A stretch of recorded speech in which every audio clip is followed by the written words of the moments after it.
মাছের মধ্যে কেমন যেন সেই প্রথম ভালোবাসার মতো একটা ব্যাপার আছে না? এত মজার খাবার আর কিছু হতেই পারে না, মুখের মধ্যে ঢুকলেই মনে হয় আত্মার শান্তি হয়ে গেল। বাড়িতে আজকে মাছ রান্না হয়নি, আমি আজকে ভাতই খাবো না।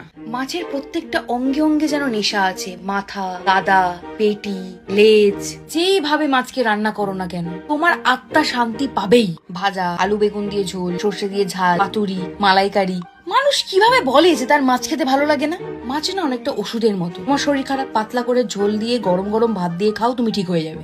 বিকেল বেলা মাছের চপ বা ফিশ ফ্রাই খেয়ে নাও, মন ভালো হতে বাধ্য। মানে যেভাবে রান্না করো, যে অংশ দিয়ে রান্না করো, যেমন ভাবে রান্না করো, তোমার মাছ ভালো লাগবেই ভাই। এটা অদ্ভুত খাবার, কিচ্ছু লাগবে না, শুধু ভেজে দিয়ে দাও, তাও মানুষ শান্তি করে খেয়ে নেবে। মাছটা নিয়ে গরম ভাতের সঙ্গে দিয়ে মুখের মধ্যে ঢুকালেই উফ, মাছের ডিমটাও কত সুন্দর, হে ভগবান, সবই সুন্দর। মাছের সাথে গরম ভাতের এই যে একটা সম্পর্ক, এই যে একটা রিলেশনশিপ, বন্ধুত্ব, এটা